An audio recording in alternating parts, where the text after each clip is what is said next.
Hello my dear student, welcome to my class. How are you all? कैसे हैं आप सब? बहुत दिनों बाद मैं आपसे इंटरेक्ट कर पा रही हूँ, वीडियो अपलोड कर रही हूँ। काफ़ी गैप ले लिया मैंने, कोई नहीं। अभी हम दोबारा से स्टार्ट करते हैं। अभी जो क्लास है मैं पब्लिक एडमिनिस्ट्रेशन जो कि हमारे पेपर में आता है उसके हिसाब से जो इम्पोर्टेंट है, ठीक है, उसकी सारी क्लास वो मैं स्टार्ट कर रही हूँ।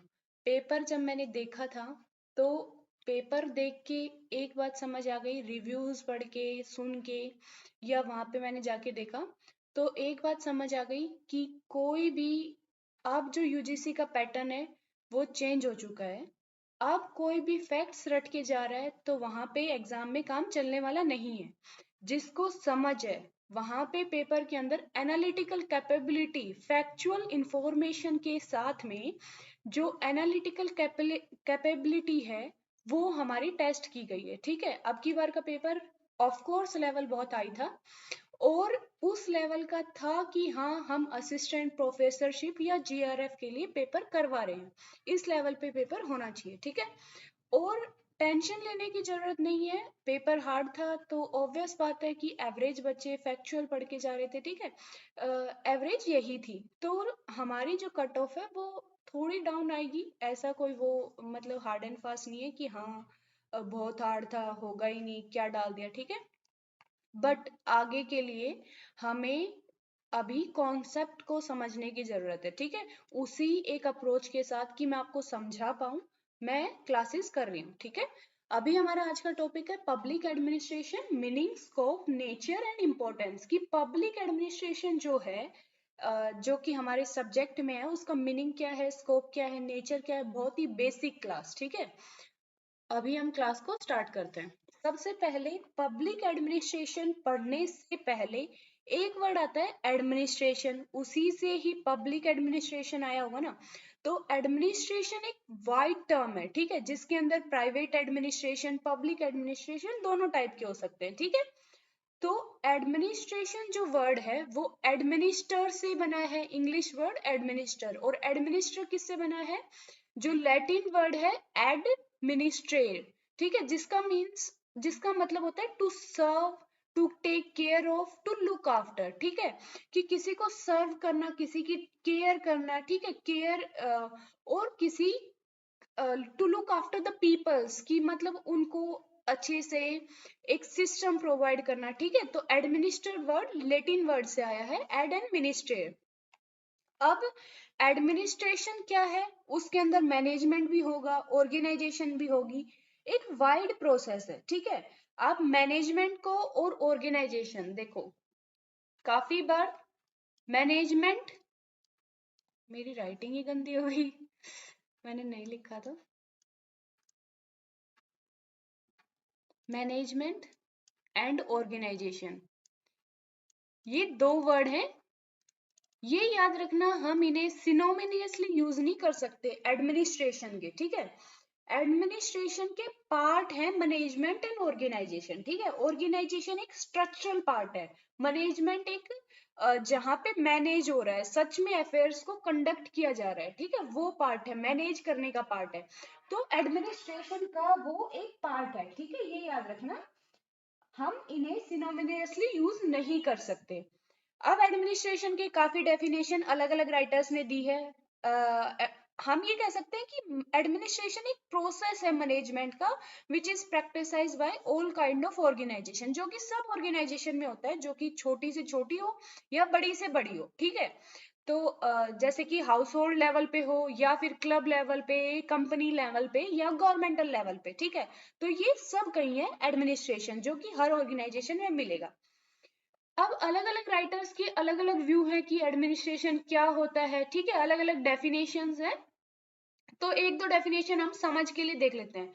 डेफिनेशंस को याद रखना उतना इम्पोर्टेंट नहीं है, एक दो इम्पोर्टेंट है, ऑब्वियस है कि हाँ पेपर में आती है, बट उन्हें समझना बहुत जरूरी है।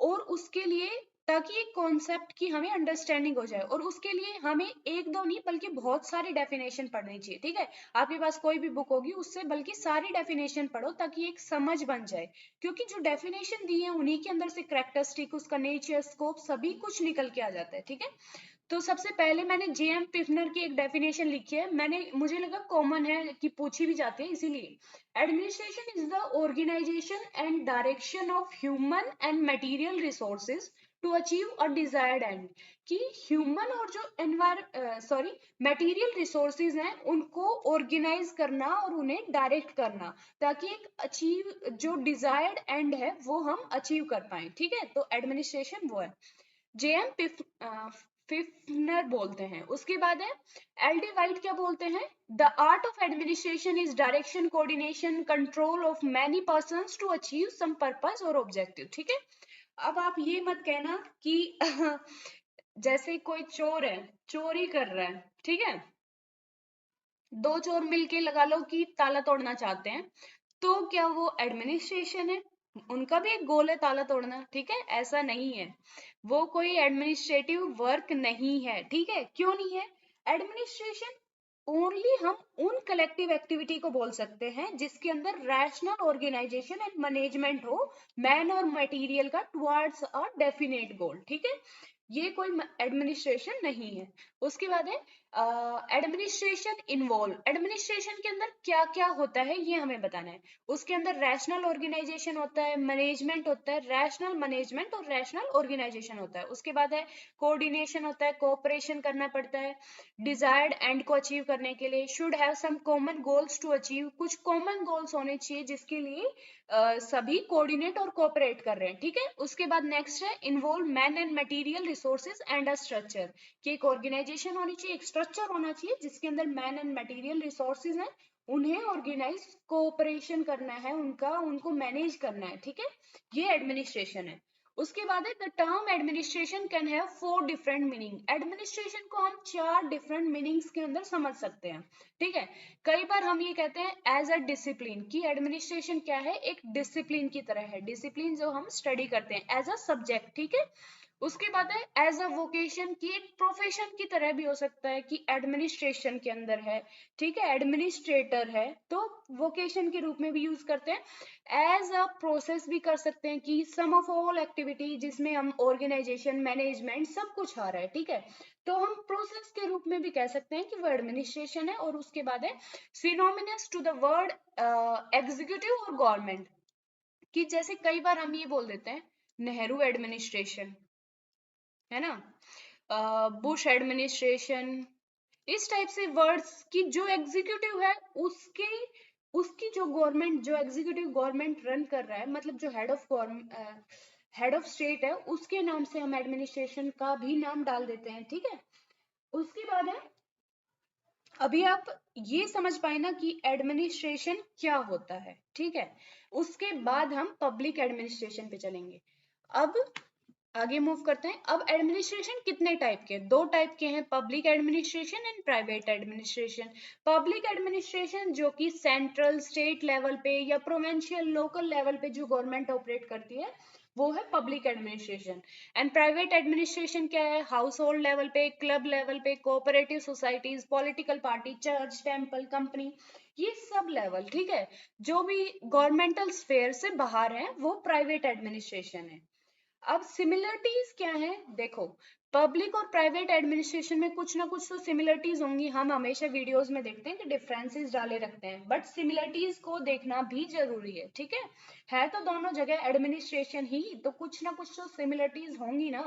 सबसे पहले स्किल्स की सिमिलरिटी होगी कि दोनों एडमिनिस्ट्रेशन को रन करने के लिए कुछ ना कुछ स्किल्स चाहिए। ठीक है, और वो होनी ही चाहिए, कुछ टेक्निक, कुछ प्रोसीजर दोनों में कॉमन है। ठीक है, जैसे कि अकाउंटिंग करना, statics, office management, procedure, purchases, disposal, ये सब चीजें कॉमन है दोनों में। ठीक है, एक में ये लगा लो कि छोटे लेवल पे, एक में गवर्नमेंटल लेवल पे, बट कॉमन तो है ना। उसके बाद है इन्फ्लुएंसेस ईच अदर, कि प्राइवेट और पब्लिक एडमिनिस्ट्रेशन दोनों आपस में इन्फ्लुएंस करते हैं।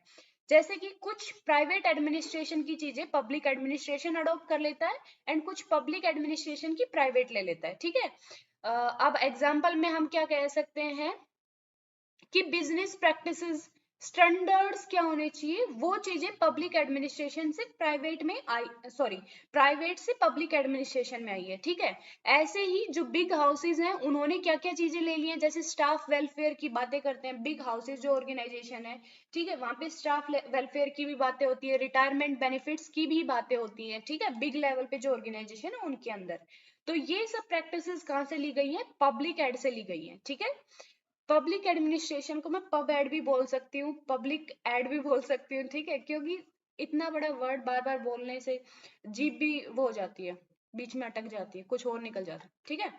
तो पब एड से आप समझ जाना पब्लिक एडमिनिस्ट्रेशन की बात हो रही है, ठीक है। उसके बाद है एडमिनिस्ट्रेटिव सेटअप। दोनों में एडमिनिस्ट्रेटिव सेटअप कॉमन है, जैसे कि हिरार्कियल जो सेटअप है कि कुछ लोग नीचे के लेवल पे होंगे, वो इम्प्लीमेंट करेंगे, कुछ लोग डिसीजन लेंगे, ठीक है। तो हिरार्की एक दोनों में कॉमन है। उसके बाद रिसर्च एंड इम्प्रूवमेंट, कि दोनों में ही रिसर्च और इम्प्रूवमेंट की बात चलती रहती है कि और रिसर्च करो, इससे अच्छा हम क्या कर सकते हैं, ठीक है, और क्या एक बेस्ट मेथड हो सकता है, उसकी बात होती है दोनों लेवल पे, ठीक है, उसमें इम्प्रूव करने की बात होती है। उसके बाद है पब्लिक रिलेशन, कि दोनों में एक पे सॉरी एक पे ऐसा हो सकता है कि पब्लिक रिलेशन लो लेवल पे हो, बट दोनों में पब्लिक रिलेशन होते हैं, ठीक है। आजकल तो कंपनी फीडबैक के लिए भी करती है, तो काफी इंटरेक्टिव वो होता है। उसके बाद है, अब हम डिफरेंसेस की बात करेंगे कि दोनों में डिफरेंसेस क्या है।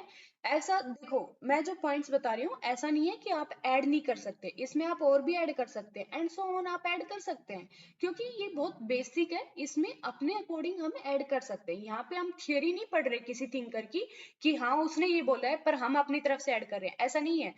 वो उसने बोला है वही हमें पढ़ना पड़ेगा, क्योंकि वो उसकी थियोरी है, हमारी थियोरी अलग है, तो हमें उसमें ऐड करके लिखने की जरूरत नहीं होती है, ठीक है। तो यहाँ पे ये बेसिक है, यहाँ पे अपने खुद के विचार भी हम ऐड कर सकते हैं। उसके बाद है डिफरेंसेस, हम देखते हैं एरिया ऑफ ऑपरेशन के बेस पे देखते हैं। यहाँ पे पब्लिक स्फेयर में ऑपरेट करता है पब्लिक एडमिनिस्ट्रेशन, ठीक है, गवर्नमेंटल लेवल पे, प्रोविंशियल लोकल लेवल पे जो गवर्नमेंट है वहां पे ऑपरेट करता है, और इसका हमेशा स्कोप जो है वो वाइड रहेगा, ये ज्यादा बड़े लेवल पे काम करेगा, ज्यादा लोगों को इन्फ्लुएंस करेगा, ठीक है। उसके बाद प्राइवेट एडमिनिस्ट्रेशन है, वो बहुत छोटे लेवल पे है स्कोप उसका, ठीक है, और किस लेवल पे, house hold level, club, private companies, ठीक है। उसके बाद है पॉलिटिकल इन्फ्लुएंस। अब पब्लिक एडमिनिस्ट्रेशन में पॉलिटिकल इन्फ्लुएंस हमेशा होगा, वो सब्जेक्ट होगा पॉलिटिकल डायरेक्शन के, ठीक है, जैसे कि लेजिस्लेचर, वो एक पॉलिटिकल ऑर्गन ही है जो इलेक्ट करके भेजा है, तो वो लेजिस्लेचर के सब्जेक्ट रहता है एग्जीक्यूटिव, ठीक है, ब्यूरोक्रेसी लेजिस्लेचर के नीचे रहती है, तो हमेशा पॉलिटिकल डायरेक्शन के नीचे रहेगा, ठीक है। यहाँ पे कोई पॉलिटिकल इन्फ्लुएंस ऐसा नेसेसरी नहीं है, ठीक है। उसके बाद है प्रॉफिट मोटिव। पब एड में प्रॉफिट नहीं होगा, ये सर्विस ओरिएंटेड होगा कि लोगों को हमें सर्विस देनी है, ठीक है, उसका कोई प्रॉफिट मेकिंग का गोल नहीं होता है। गोल प्रॉफिट मेकिंग का किस में होता है, प्राइवेट एडमिनिस्ट्रेशन में। उसके बाद लीगल फ्रेमवर्क एंड प्रोसीजर्स, जो पब एड है उसका जो लीगल फ्रेमवर्क है वो रिजिड है, ठीक है, मतलब बहुत ही एक प्रोसीजर बहुत रिजिड है। बट जो प्राइवेट लेवल पे है वो एक छोटी ऑर्गेनाइजेशन है, वो अपने रूल्स बदल भी लेती है टाइम के साथ। बट जो पब एड का है वो रिजिड लेवल है, एक मतलब ऐसा प्रोसीजर है जिसे हम मतलब इसकी वजह से ही रेड टेपिज्म का जो कॉन्सेप्ट है वो आता है, ठीक है, इतना रिजिड है। उसके बाद है प्रेस्टीज।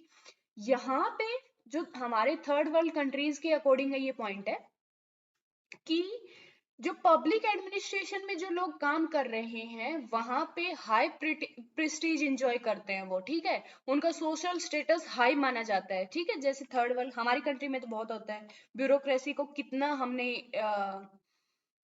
मतलब प्रेस्टीज दिया हुआ है, वो कई बार बोलते हैं ना तहसीलदार बन जा था, इस टाइप के वर्ड्स, ठीक है, क्या बोलते हैं यार वो हमारे गांव में, पता नहीं, लंबड़, पता नहीं यार मैं भूल गई ठीक है, तो इसमें बहुत ही ज्यादा प्रेस्टीज है, ठीक है, लोगों से, क्योंकि वो लोग बहुत ज्यादा कनेक्टेड रहते हैं, लोग उन्हें ही देखते हैं, तो प्रेस्टीज की बात उन्हें मतलब उनको एक सोशल स्टेटस प्रेस्टीज दिया जाता है, सम्मान दिया जाता है। यहाँ पे लो प्रेस्टीज है, ठीक है। प्राइवेट में कितनी भी बड़ी पोस्ट पे हो, तो गांव में तो ऐसे कहा जाता है, गांव में भी शहरों में भी है, ऐसे कहा जाता है प्राइवेट है, ठीक है, सरकारी जॉब की जो टॉर है वो नहीं है ना। उसके बाद है मोनोपोली। पब्लिक एडमिनिस्ट्रेशन के बहुत सारे काम है जहां पे सिर्फ पब्लिक एडमिनिस्ट्रेशन ही काम करेगा, ठीक है। पब्लिक एडमिनिस्ट्रेशन की मोनोपोली है। जैसे कि हमें कोई सर्टिफिकेट बनवाना है, डोमिसाइल बनवाना है, डेथ सर्टिफिकेट, बर्थ सर्टिफिकेट, सिर्फ हम वहां पे जाके ही बनवा सकते हैं, और कोई ऑर्गेनाइजेशन नहीं है उसके कंपटीशन में कि हम दूसरे ऑर्गेनाइजेशन के पास चले गए, हमारा ये काम नहीं हो रहा, आप कर दो, उन्होंने नहीं किया, ठीक है, ऐसा नहीं है। यहाँ पे कोई मोनोपोली नहीं है, यहाँ पे कंपटीशन है, यहाँ पे एक इंसान ने नहीं किया दूसरी कंपनी करेगी, ठीक है, ऐसा है। काफी मामलों में मोनोपोली नहीं है, कोई कोई हो सकता है मोनोपोली। उसके बाद है फाइनेंशियल कंट्रोल। पब्लिक एडमिनिस्ट्रेशन में जो फाइनेंशियल कंट्रोल है वो हमेशा एक एक्सटर्नल एजेंसी होगी, जैसे कि पवेड एक एग्जीक्यूटिव ऑर्गन है, तो यहाँ पे हमारे इंडिया के अंदर जैसे कि कैग का रोल रहता है, या फिर जो पैक कमेटीज, फाइनेंशियल कमेटीज होती है, तो वो लेजिस्लेटिव कमेटीज होती है, ठीक है, तो उनका कंट्रोल होता है। यहाँ पे कोई प्राइवेट एडमिनिस्ट्रेशन में ऐसा कंट्रोल नहीं देखने को मिलता कि बाहर से कोई कंट्रोल करे, बल्कि ऑर्गेनाइजेशन के अंदर ही एक ग्रुप होता है जो ये सब अकाउंट मतलब ऑडिट वगैरह वगैरह करता है, ठीक है। उसके बाद है सोशल वेलफेयर। बिल्कुल पब एड के अंदर है, सोशल वेलफेयर की बात करेगा, और यहाँ पे प्राइवेट में सोशल वेलफेयर से क्या रिलेशन है। आप इसमें मैनी मोर पॉइंट्स ऐड कर सकते हैं, आप जहां भी बुक से पढ़ें, कितने भी आप कर सकते हैं, ठीक है, ऐसा नहीं है कि लिमिट यही है। उसके बाद आगे बढ़ते हैं, अब हमारे पास आता है कि पब्लिक एडमिनिस्ट्रेशन है क्या, ठीक है। अब public administration as a different field की डिसिप्लिन की तरह तो कभी आया नहीं।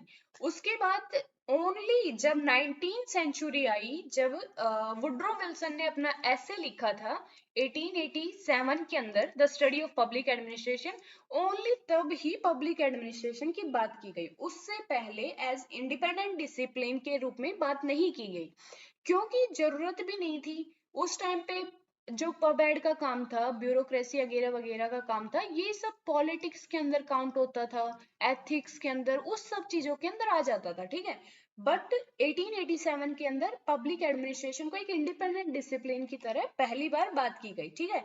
ऐसा नहीं है उससे पहले लिटरेचर नहीं लिखे गए इंडिया के अंदर, जैसे कौटिल्य थे, उन्होंने अर्थशास्त्र के अंदर लिखा, उसके अंदर ब्यूरोक्रेसी, करप्शन, कोऑर्डिनेशन, टेरिटोरियल जो डिवीजन है उसकी बात की, लैंड रेवेन्यू, टैक्सेशन, ठीक है, इन सब चीजों की बात की है। आईने अकबरी में भी अबुल फैजल ने इन सब चीजों की बात की है, ठीक है। और काफी है, मेसोपोटामियम के अंदर भी बात की गई है, चाइना के अंदर एंट्रेंस बेस्ड एग्जाम, ब्यूरोक्रेसी में जो सर्वेंट रिक्रूट होते थे, उनके अंदर सबसे पहले चाइना ने स्टार्ट किया, ठीक है। But as a independent discipline only 1887 के अंदर, जब वुड्रो विल्सन ने अपना ऐसे लिखा, तब बात हुई, ठीक है। अब पब्लिक एडमिनिस्ट्रेशन आप इतना तो समझ गए होंगे क्या होता है, जो कि पब्लिक लेवल पे काम करता है, गवर्नमेंटल लेवल पे काम करता है, ठीक है। अब हम इसके बारे में पढ़ते हैं। Public administration is part of wider field of administration, की एडमिनिस्ट्रेशन का ही एक पार्ट है पब्लिक एडमिनिस्ट्रेशन। एडमिनिस्ट्रेशन एक वाइडर फील्ड है, ठीक है। It essentially deal with machinery and procedure of governmental activity. ये डील करता है जो भी मशीनरी है गवर्नमेंट की, और जो प्रोसीजर है जो कैरिड आउट किए जाते हैं किसी भी काम को करने के लिए, उनसे डील करता है, ठीक है। कुछ इंपॉर्टेंट डेफिनेशंस हम देख लेते हैं, क्योंकि डेफिनेशन पढ़ना हमारे ही हित में है, हमें समझ आ जाता है कॉन्सेप्ट बहुत अच्छे से, ठीक है। इसमें मैंने काफी इंपॉर्टेंट डाली है जो नॉर्मली पूछी जाती है, बट आपको कोई सोर्स मिले तो उससे और पढ़िए ताकि कॉन्सेप्ट क्लियर हो जाए, ठीक है, जिसको नहीं होता है। Public administration is concern with what and how of government. ये मतलब इतनी कॉमन है कि हमारे पेपर में भी पूछी जाती है, ये स्टेटमेंट किसकी है, कि पब्लिक एडमिनिस्ट्रेशन किससे कंसर्न है, कि गवर्नमेंट क्या करती है और कैसे करती है, हाउ, ठीक है, उस चीज से कंसर्न है। Public administration is law in action. Dimock कहते हैं कि पब्लिक एडमिनिस्ट्रेशन लॉ एक्शन में है, and it is executive side of government. ये गवर्नमेंट की एग्जीक्यूटिव साइड की बात करता है, ठीक है। उसके बाद दूसरी है वुड्रो विल्सन की है, public administration is detailed and systematic application of law. कि public administration systematic application of law है, every particular application of law is an act of administration. कि जो भी लॉ का एप्लीकेशन हो रहा है वो एडमिनिस्ट्रेशन का एक एक्ट है, ठीक है। उसके बाद मोस्ट इन मार्क्स बोलते हैं public administration had come to signify primarily the organisation, यहाँ पे ही नहीं है, द है ये, ठीक है।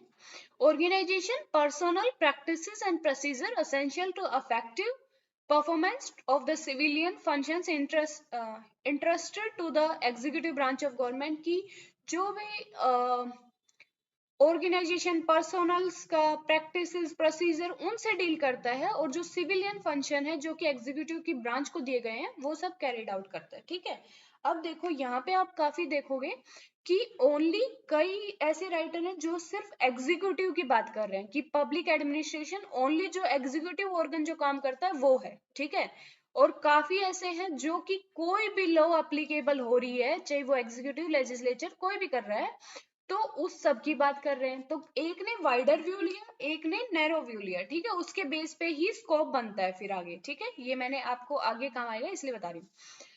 हम कंबाइन करके ये कह सकते हैं कि public administration is organisation and management of human and material resources to fulfil objective decided by the government. यहाँ पे गवर्नमेंट ने जो ऑब्जेक्टिव डिसाइड किया है उन्हें फुलफिल करते हैं पब्लिक एडमिनिस्ट्रेशन। ठीक है, और गवर्नमेंट ब्रॉड सेंस में क्या आई, गवर्नमेंट हम ब्रॉड सेंस में कह सकते हैं लेजिस्लेटिव, एग्जीक्यूटिव और जुडिशियल तीनों ऑर्गन। ठीक है, बट नैरो सेंस में ओनली एग्जीक्यूटिव लिए कि ओनली एग्जीक्यूटिव के काम ही पब एड में काउंट होंगे, बट हम ब्रॉडर सेंस में काउंट करेंगे कि लेजिस्लेटिव, एग्जीक्यूटिव और जुडिशियल ब्रांच तीनों ब्रांचेस के जो काम है। ठीक है, it is non political bureaucratic machinery की, ये एक नॉन पॉलिटिकल ब्यूरोक्रेटिक मशीनरी है। ठीक है, अलग अलग राइटर अलग अलग बोलते हैं, तो उनका कंबाइन करके ही मैंने ये स्टेटमेंट बताई है। ठीक है,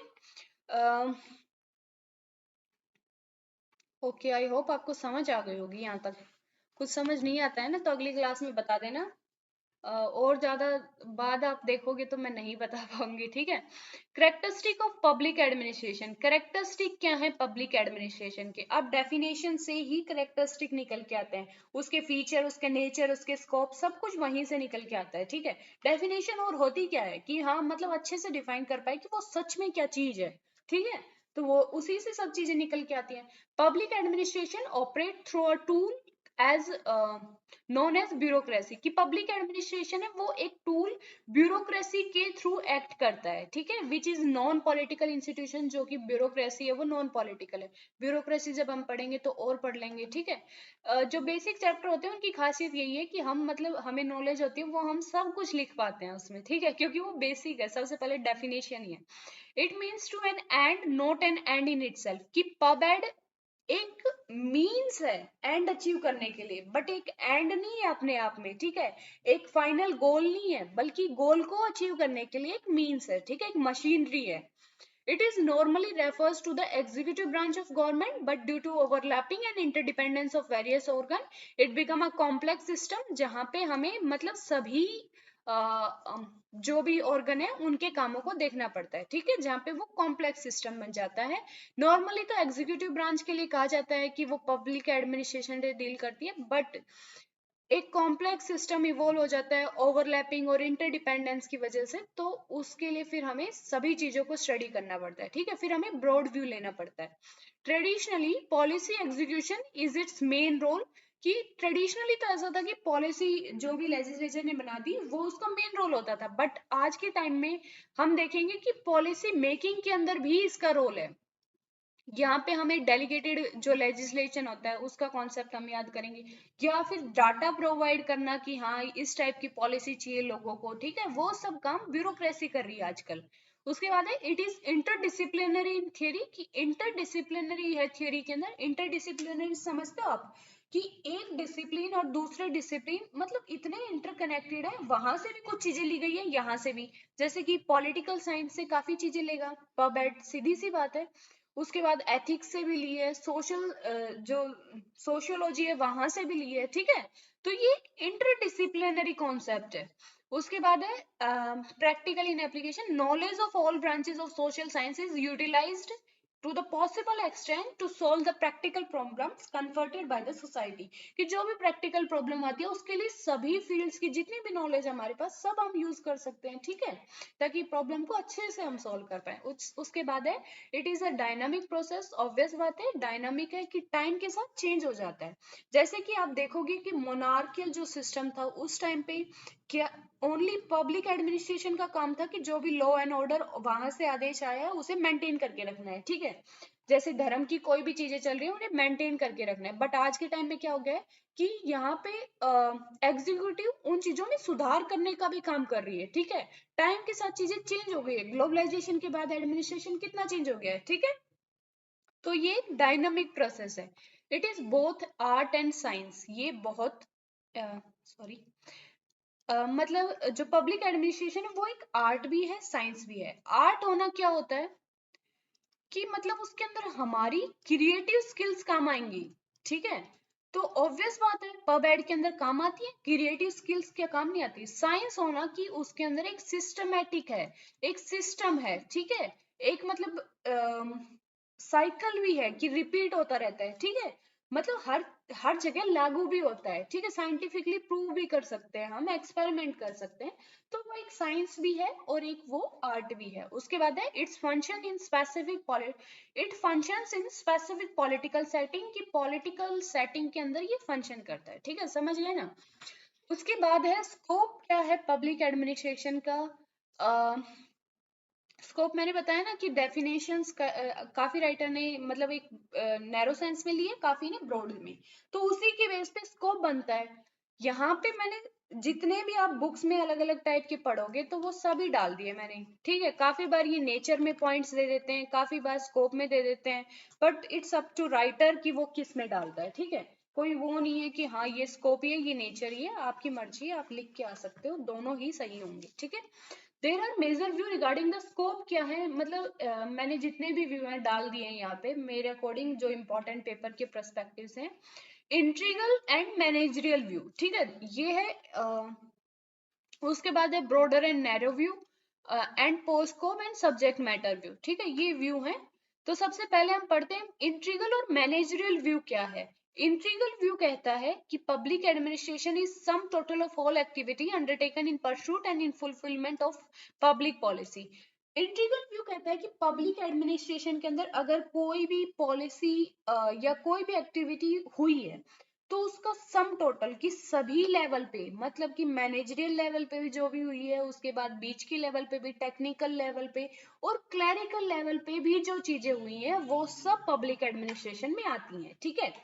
उसके बाद मैनेजरियल व्यू क्या कहता है, ये ओनली मैनेजर के काम को ही पब्लिक एडमिनिस्ट्रेशन में काउंट करता है, ठीक है।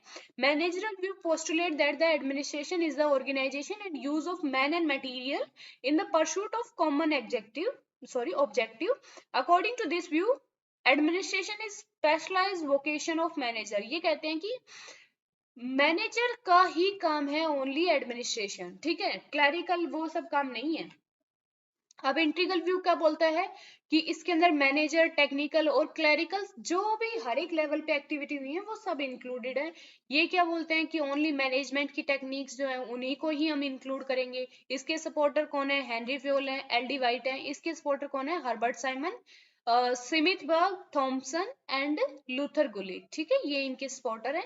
उसके बाद है इंट्रीगल व्यू, ये बोलता है कि अगर जैसे देखो एक हेल्थ डिपार्टमेंट है, एक पुलिस डिपार्टमेंट है, अब कोई भी डिसीजन आया तो पुलिस डिपार्टमेंट में वो डिसीजन एक जो सिपाही है वो अलग तरह से कैरी आउट करेगा, ठीक है, जैसे कि किसी को पकड़ना, चालान काटना, वो सब। अब हेल्थ डिपार्टमेंट में क्लरिकल लेवल पे वो क्या सेम काम करेगा, नहीं ना।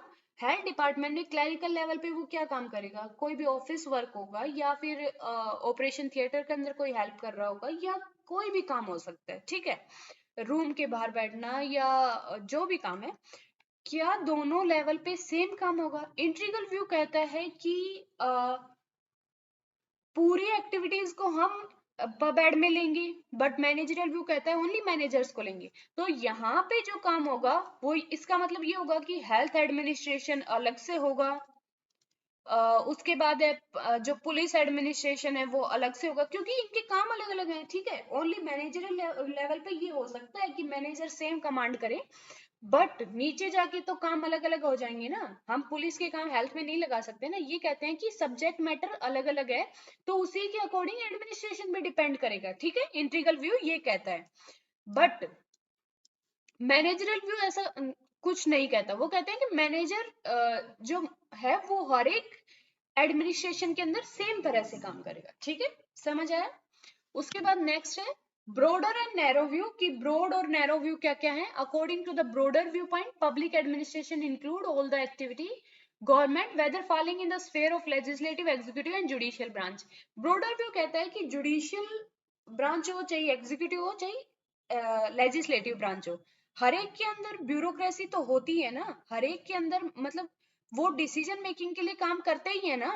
तो ब्रोडर व्यू कहता है कि हर एक के जो काम है उसे हम पब्लिक एडमिनिस्ट्रेशन में काम करेंगे, ठीक है। और इसके सपोर्टर कौन कौन है? एल डी वाइट है, वुड्रो विल्सन है, मार्शल डिमॉक है, जॉन पिफना है एंड जॉन जे कॉर्सन है।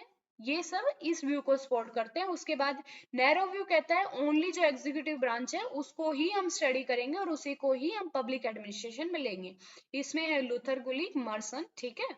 उसके बाद नेक्स्ट व्यू जो आता है वो है पोस्ट कोव व्यू, जो कि लूथर गुलिक ने दिया था, ठीक है। ये कहता है पोस्ट कोर व्यू वैसे मैनेजरियल व्यू का ही है ये। यहाँ पे जो पोस्ट कोर व्यू है वो क्यों दिया था उसने कि मैनेजर के क्या क्या काम है वो इन्होंने इसमें बताए थे मैनेज पोस्ट कोव व्यू में, ठीक है। मैनेजर क्या क्या करेगा? अब मैनेजर उन्होंने पोस्ट कोव एक एक्रोनियम दिया था, वो बताया। पी से प्लानिंग बताई थी, organising, O staffing, directing, coordinating, reporting and budgeting, ठीक है। कि प्लानिंग करेगा मैनेजर, स्टाफ को इकट्ठा करेगा, ऑर्गेनाइज करेगा, डायरेक्ट करेगा, कोऑर्डिनेट करवाएगा एंड रिपोर्ट करेंगे, और उसके बाद बजटिंग। ये सारे व्यू सॉरी ये सारे काम मैनेजर के होंगे, ठीक है। मैनेजरियल टेक्निक ये सब होंगी, ठीक है। ये लूथर गुलिक ने प्रपोज किया था। उसके बाद है subject matter view. Subject matter view बोलता है कि ये पोस्ट को व्यू का अपोजिट, मतलब उसके रिएक्शन में आया था कि हम ओनली उन्हीं चीजों को एडमिनिस्ट्रेशन नहीं मान सकते, ठीक है, जो मतलब इन्होंने बताई planning, organising, staffing, directing, coordinating, reporting and budgeting, ठीक है। इन्होंने कहा है कि हम इन्हीं चीजों को सम टोटल नहीं मान सकते कि हाँ भाई यही सब एडमिनिस्ट्रेशन है, ऐसा नहीं है। बल्कि हर एक एडमिनिस्ट्रेशन के अंदर अलग अलग सब्जेक्ट मैटर है, हर किसी का सब्जेक्ट अलग अलग है, ठीक है। हमें उसके अकॉर्डिंग चलना पड़ेगा। ये सिर्फ ना ही पूरी एक्टिविटीज है पोस्ट कोव में और ना ही इम्पोर्टेंट पार्ट है, ठीक है। इम्पोर्टेंट पार्ट क्या है पब्लिक एडमिनिस्ट्रेशन के अंदर? कि लोगों की सर्विस हो, सॉरी कि लोगों को हम सर्व कर पाए, उनके बेनिफिट के लिए काम कर पाए। बट इन्होंने पोस्ट को व्यू में ऐसा कुछ दिया नहीं है। जो ह्यूमन रिलेशन थियरिस्ट है वो भी इसका अपोज करते हैं, ठीक है। ये सब्जेक्ट मैटर व्यू है।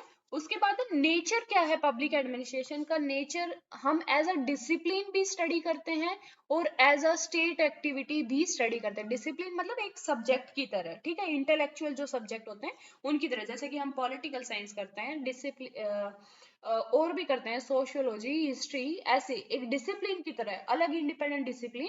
उसके बाद पब्लिक एडमिनिस्ट्रेशन एक स्टेट एक्टिविटी की तरह भी लेते हैं कि स्टेट काम कर रहा है, वो पब्लिक एडमिनिस्ट्रेशन, ठीक है। उसके बाद इंपॉर्टेंस क्या है पब्लिक एडमिनिस्ट्रेशन की? लास्ट हमारा वो है आज का, public administration is government in action. कि जहां पे एक्शन वाला जो पार्ट होता है वो पबेड है, ठीक है। जैसे कि एग्जीक्यूटिव एक्शन का ही काम कर रही है, वो इम्प्लीमेंट कर रही है, तो एक्शन वाला पार्ट पबेड का वो पब्लिक एडमिनिस्ट्रेशन है, ठीक है। उसके बाद है दूसरा इंपॉर्टेंस क्या है कि ये स्टेबलाइज करती है सोशल इंस्टीट्यूशंस को। मतलब कि जैसे कोई भी चेंज आ रहा है तो उसमें एक माइनर चेंज करके हम उस चीजों को अडॉप्ट कर रहे हैं, ठीक है। एक जैसे लेजिस्लेचर है वो वहां पे मेंटेन है, वो एक इंस्टीट्यूशन है, या एग्जीक्यूटिव वो एक इंस्टीट्यूशन है। अब टाइम के साथ दूसरी एजेंसी तो नहीं आ रही ना, एग्जीक्यूटिव ही तो है ना, वहां पे वो स्टेबलाइजेशन का काम करी। टाइम बेशक चेंज हो रहा है तो उसके अकॉर्डिंग वो अंदर ही अपने चेंज कर रही है, बट एक सोशल इंस्टीट्यूशन के रूप में तो वहां पे स्टेबलाइज है ना। उसके बाद है it play role in the social change. Social change के अंदर काम करती है, जैसे कि एजुकेशन के लिए काम करना, या कोई भी अनएम्प्लॉयमेंट के लिए काम करना, सब चीजों के लिए काम कर रही है सोशल चेंज के लिए।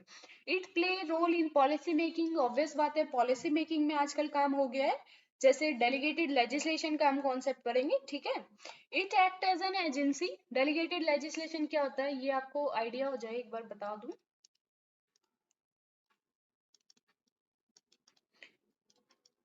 जब लेजिस्लेचर ओवरबर्डन्ड हो जाता है अपने काम से, मतलब कि नीड तो है कि बहुत सारे लॉ बने, मतलब अलग अलग डिमांड आ रही है कि हमारे लिए लॉ बनाओ, इस टॉपिक पे बनाओ, ठीक है। बट जो लेजिस्लेचर है उसके पास टाइम नहीं है, वो इतना ओवरबर्डन हो चुका है, तो वो अपना काम डेलीगेट कर देता है, वो अपनी अथॉरिटी डेलीगेट करता है। डेलीगेट का मतलब अपनी अथॉरिटी किसी को सौंप देना, ठीक है।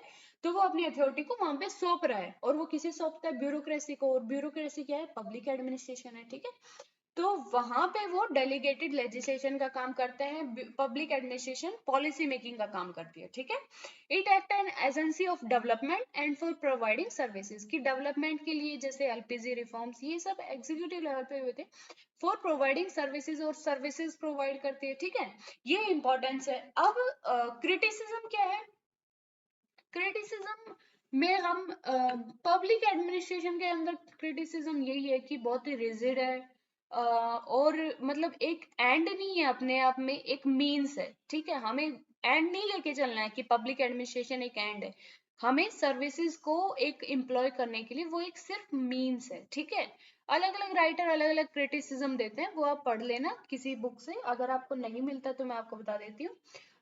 एक सोर्स है ई ज्ञान कोश, जो कि फ्री है, आप पीडीएफ डाउनलोड करो एंड पढ़ो, ठीक है। दूसरा है ई पीजी पाठशाला, वहां पे स्टूडेंट कॉर्नर के अंदर जाना, और वहां से अपने पबएड का आप मटेरियल डाउनलोड कर सकते हो। बस एक वो है कि उनमें इंग्लिश में ही दे रखा है, हिंदी के अंदर मैं ऐसा कुछ बता नहीं पा रही हूँ।